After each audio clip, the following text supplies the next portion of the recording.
यशोमती मैया के नंद लाला।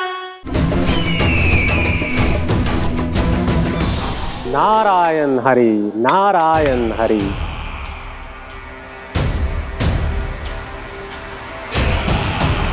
प्रणाम देवर्षि। किस योजना में कितना लाभ है और कितनी हानि, यह आंकलन करते करते थक गए होंगे मथुरा नरेश। देवर्षि, आज मेरा ध्यान कैसे आ गया आपको? आप तो सदैव ही मेरे ध्यान में रहते हैं महाराज कंस। सत्य तो यह है कि मथुरा में जो भी हो रहा है मुझसे छिपा हुआ नहीं है। मैं जानता हूं कि आप किसी भी असुर को वृंदावन क्यों ना भेजें, और वो असुर कितना भी शक्तिशाली क्यों ना हो, कृष्ण का सामना नहीं कर पाता। या तो पराजय स्वीकार करके आपके पास लौट आता है, या तो फिर वीर गति को प्राप्त हो जाता है।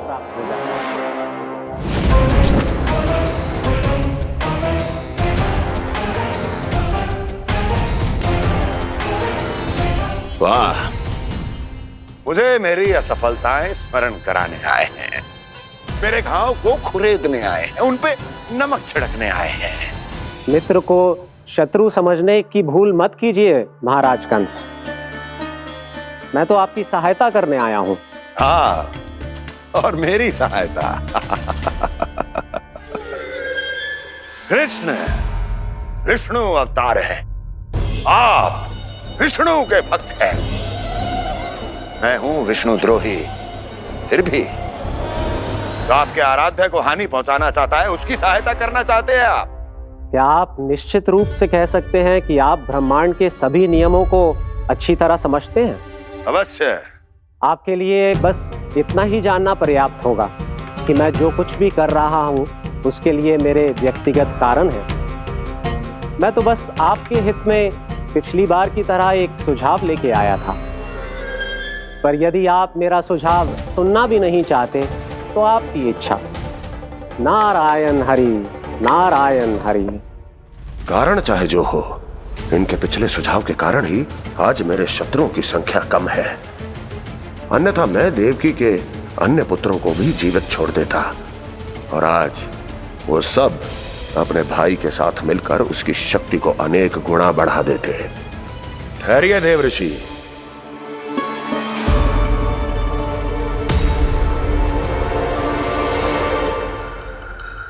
बताइए, क्या सुझाव है आपके पास?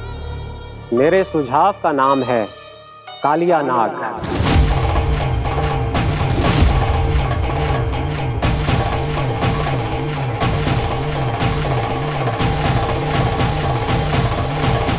उसके विषय में मैं जानता हूं देवर्षि।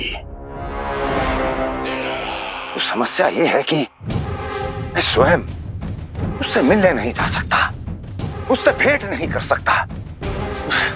उस कृष्ण की हत्या के लिए उसको वृंदावन जाने के लिए तैयार नहीं कर सकता। तो मत जाइए उसके सामने, और ना उसे भेजिए कृष्ण के सामने। हर बार आप किसी न किसी असुर को अपने शत्रु के क्षेत्र में भेजते हैं, जहां शत्रु उसका सामना करने के लिए पूरी तरह से तैयार होता है और आपका असुर मारा जाता है। इस बार शत्रु को युद्ध स्थल चुनने का अवसर मत दीजिए महाराज। इस बार योजना का जाल ऐसे बुनिए कि कृष्ण स्वयं उसके पास जाने के लिए विवश हो जाए। कालिया नाग स्वयं काल है, मृत्यु का दूसरा नाम है। उसके विष का उपयोग अपने लाभ के लिए कीजिए महाराज। वैसे कालिया के विष की अधिकता का अनुमान तो होगा ही आपको।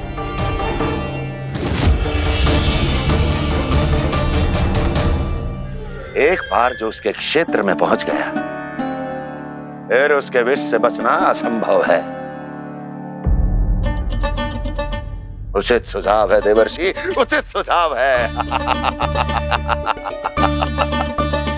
देवर्षि, उस छलिया विष्णु की भक्ति करते करते आप भी उसके रंग ढंग सीख गए हैं। उचित है, उचित है।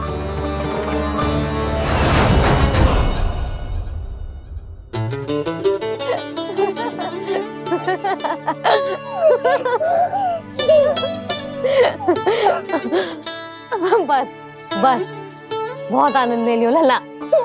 बस अब दूध पी ले। ठहर ठहर, गरम है। जी ले पी।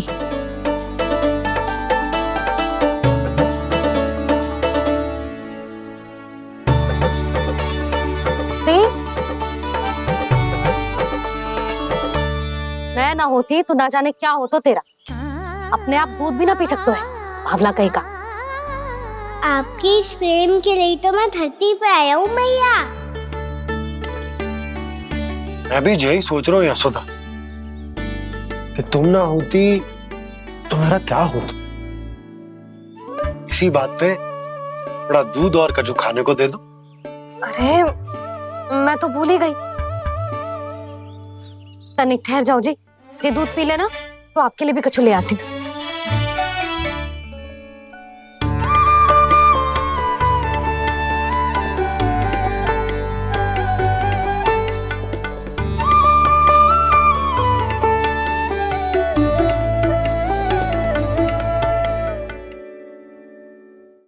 प्रणाम महाराज। आपकी आज्ञा के अनुसार बिल्कुल वैसा ही पत्र तैयार किया है जैसा आप चाहते थे।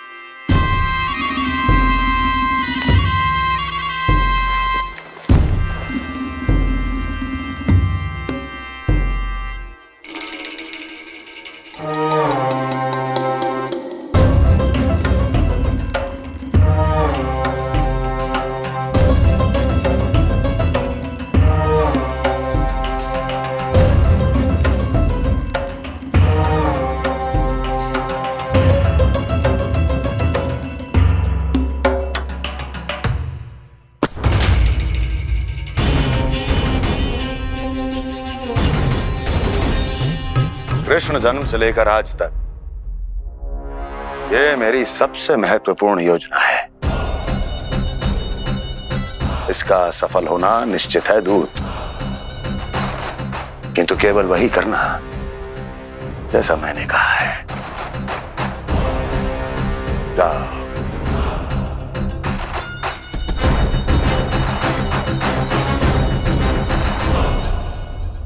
कान्हा,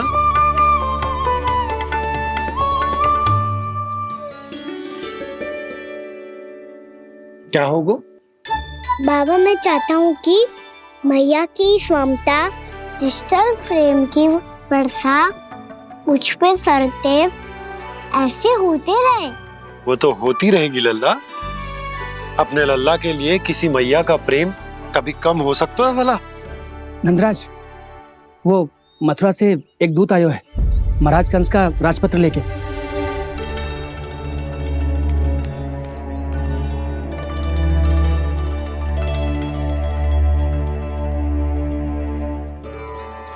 कान्हा अब क्या करने वाला है? तेरे बाबा कहाँ गए? हाँ? कंस मामा का खेल आरंभ हो गया है, पर मैया वो सब सुनेगी तो व्यर्थी चिंतित हो जाएगी। बस थोड़ा बाहर गया मैया, कछु खाइए से। बाहर इस समय? मैया क्या होगा? मैया देखो ना, पीठ पे कछु हो रहा है। मेरा हाथ ना पकड़ो, आप करो ना।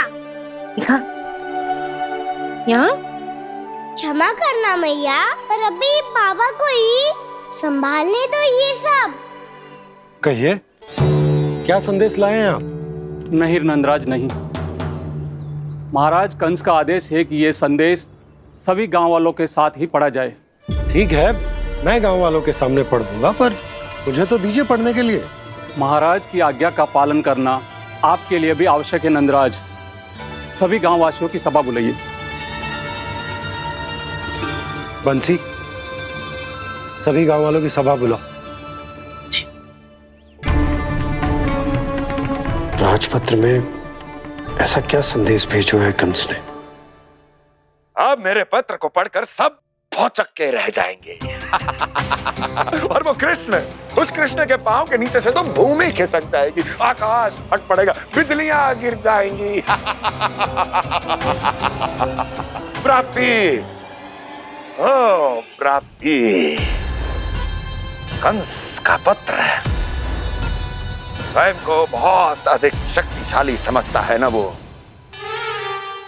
अब देखता हूं कैसे वो इस महासंकट का सामना करता है।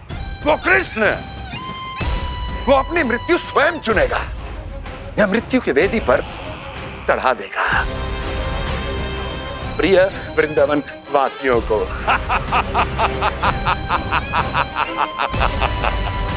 अब आएगा आनंद प्राप्ति, अब आएगा आनंद।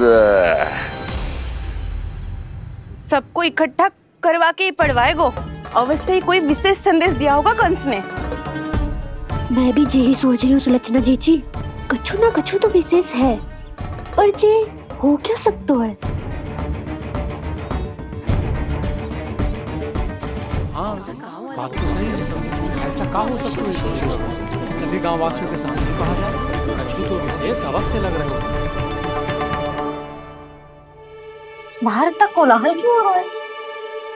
मैया, मैया, अब क्या होगा? मैया देखो ना, सर पे कछु हो रहा है।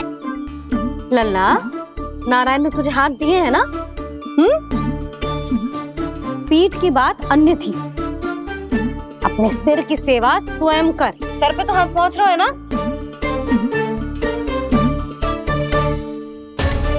मैया सुनो ना, मैया देखो ना, तीव्र कर, कछु हो रहा है। मैया देखो ना, तीव्र कछु हो रहा है।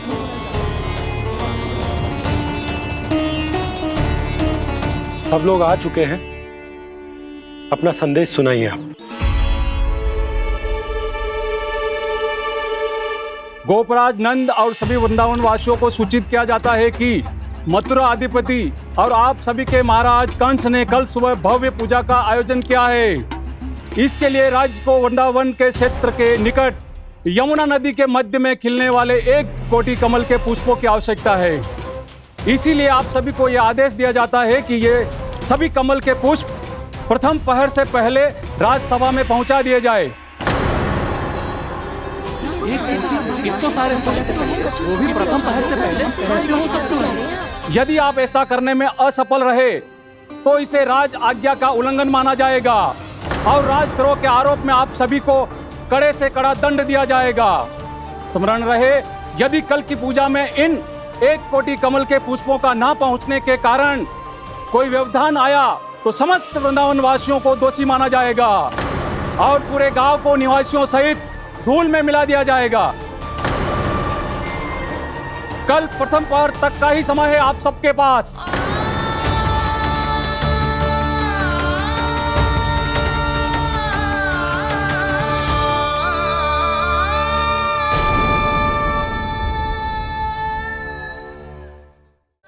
एक कोटि कमल पुष्प, वो भी कल प्रथम प्रहर में? ऐसे कैसे संभव है? और कोई साधारण पुष्प ना, यमुना नदी के मध्य खिलने वाले विशेष कमल के फूल चाहिए उन्हें।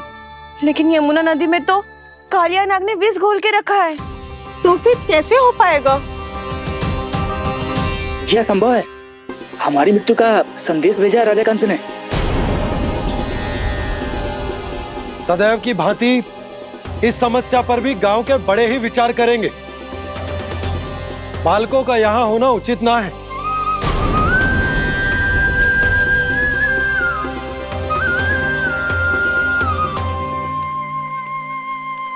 लल्ला, ले गेंद ले, जा अपने सखाओं के साथ खेल। सुबह उज्जवल, मधुमंगल वसंता, देखो मैया ने क्या दिया है। चलो खेले, बहुत आनंद आएगा आज।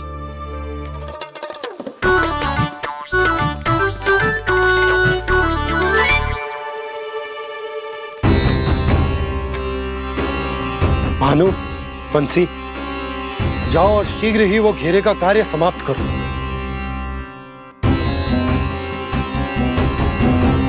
पर कछु ना कछु तो करना पड़ेगा ना। पर हम कर ही क्या सकते हैं? पुष्प लाने को और कोई उपाय है भी तो ना। मैं चला जाऊंगा जमुना जी में। वैसे भी मेरे जीवन के कितने दिन शेष बचे हैं। गांव के लिए, समाज के लिए कुछ करके मरूं, तभी तो शांति मिलेगी। ना काका, यदि आप उस विषैले जल में छलांग लगा भी दोगे, किंतु 1 कोटि कमल पुष्प एकत्रित कर पाना आपके लिए संभव ना है। इससे अच्छा है कि मैं चला जाऊं। यदि मैं मर भी गया तो मेरे पीछे रोने वाला कोई ना है। किसी को कहीं जाने की आवश्यकता ना है। गोप नरेश होने के नाते ये मेरा कर्तव्य है कि मैं आप सबकी रक्षा करूं। नंदराज, आपको जाना है तो जाओ। हरिया, काका, भैया सब चले जाओ। लेकिन आपको पता है वहाँ का जल कितना विषैला है। आप लोग एक क्षण भी जीवित नहीं रह पाओगे। फिर कैसे इकट्ठा करेंगे 1 कोटि कमल पुष्प? आप बात तो सही कह रही हैं शांति। उस दुष्ट कंस ने ऐसी मांग रख के हम सबको फंसा दिया। हम में से कोई भी क्यों ना चला जाए और इस संकट का समाधान ना निकले को। कान्हा, बताना कौन सा खेल खेलें? गेंद पकड़ खेलते हैं। पर एक बात सुन लो सब, कोई भी तीव्र गति से ना फेंकेगा गेंद को। भैया ने फ्रेम बनाई है मेरे लिए। सब तैयार हो? हाँ।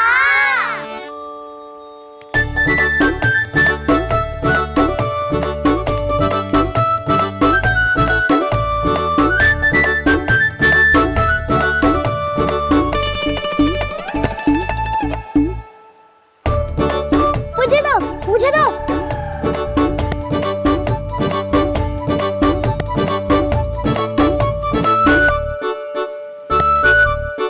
मुझे दो।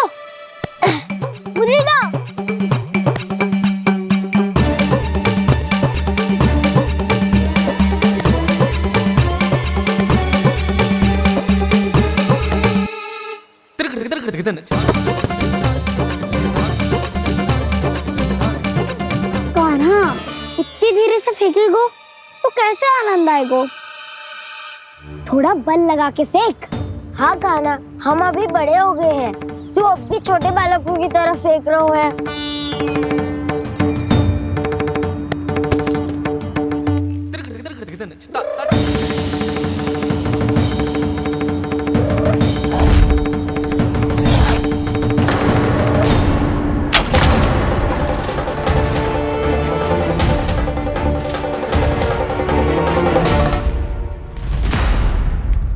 दीदी जी क्या करो कान्हा?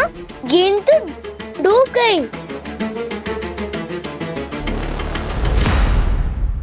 अच्छा, तो ये सब इसकी योजना का भाग था ताकि ये कालिया का सामना कर पाए। तुम सबने तो कही थी तीव्र गति से फेंको। देखो फिकवा दी ना मेरी गेंद मुझसे नदी में। अब मुझे जाके लानी पड़ेगी। रुक जा कान्हा, रुक जा कान्हा। जी क्या बोल रहे थे कान्हा? इसमें तो बहुत संकट है। कोई भी संकट मेरी मैया का उपहार खुलने से बड़ा ना है। बहुत प्रेम से बना के उन्होंने दी थी। हे नारायण, कोई उपाय समझ में ना आ रहा है। मैया, अब कैसे करेंगे हम अपने गांव की रक्षा? कीड़े पड़ेंगे उस दुष्ट को। यदि उसके कारण किसी के प्राण चले गए तो कौन सा फल मिलेगा उसे इस पूजा का? तुम सही कह रही हो यशोदा। और हमारे पास कोई और दूसरा विकल्प भी तो ना है। यदि हमने मथुरा की राज आज्ञा का पालन ना किया तो इसका दुष्परिणाम पूरे गांव को भुगतना पड़ेगा।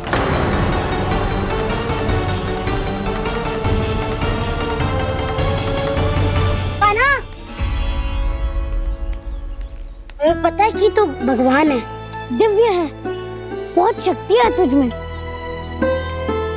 पर फिर भी हम तुझे विषैले जल में ना जाने दे सकते। कुछ होगा तो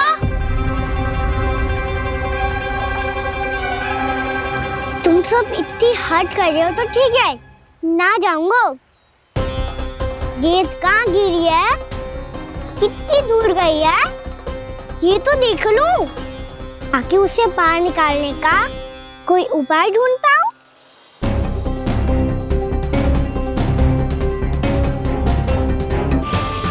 हाँ।